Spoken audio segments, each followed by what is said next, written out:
நமஸ்காரம். வாழ்க்கையில இறைவனுடைய அனுக்கிரகம் பரிபூரணமா கிடைக்கணும். அது மட்டும் இல்லாம, உங்களுடைய விருப்பங்கள் நிறைவேறணும். வாழ்க்கையில இருக்கக்கூடிய அத்தன கஷ்டமும் போணும் அப்டின்னா, வரக்கூடிய சடசீதி புண்ணிய காலத்துல இந்த ஒரு விஷயத்த மட்டும் செய்யுங்க. என்ன அப்டின்னா, இந்த சடசீதி புண்ணிய காலம் எப்போ பிறக்குது அப்டின்னா, 15/6/2026 திங்கட்கிழமை பகல் 12 மணி 47 நிமிஷத்துக்கு வந்து சடசீதி புண்ணிய காலம் பிறக்குது. அன்னைக்கு நீங்க என்ன பண்ணணும் அப்டின்னா, 12:47க்கு அப்புறம் நீங்க வந்து பெருமானுடைய ஆலயம் சென்றணும். சிவ ஆலயம் சென்று அங்க இருக்கக்கூடிய சாதுக்களோ அல்லது சன்னியாசிகளுக்கோ வந்து ஏதாவது ஒரு உணவு, அவங்க சாப்பிடுறது வந்து எதுவா வேணா இருக்கலாம். அது மாரி இட்லியா இருக்கலாம், இல்ல தீனி ஏதாவது அந்த மாரி சின்னதா ரொம்ப சிம்பிளா உங்கனால ரொம்ப பெரிய லெவல்ல காஸ்ட் போட்டு நீங்க அலட்டிக்க வேண்டாம். உங்கனால என்ன முடியுதோ ரொம்ப சிம்பிளா அவங்களுக்கு தேவையான சாப்பாட்டுக்கு தேவையான விஷயத்த நீங்க வாங்கி குடுத்தாலே போதும். அத வாங்கி அவங்க சாப்பிட்டுட்டாலே உங்களுடைய எல்லா கஷ்டமும் கட்டாயம் போயிடும்.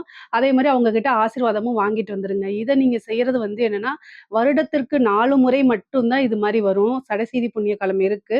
இந்த காலத்துல இந்த விஷயங்கள செய்யும்போது, வாழ்க்கையில இருக்கக்கூடிய அத்தன கஷ்டங்களும் விலகும். இறைவனுடைய அனுக்கிரகம் பரிபூரணமா கிடைக்கும். நீங்க விரும்பின அனைத்துமே இந்த புண்ணிய காலத்துல இந்த விஷயங்கள செய்யறதுனால உங்களுக்கு கிடைக்குங்க.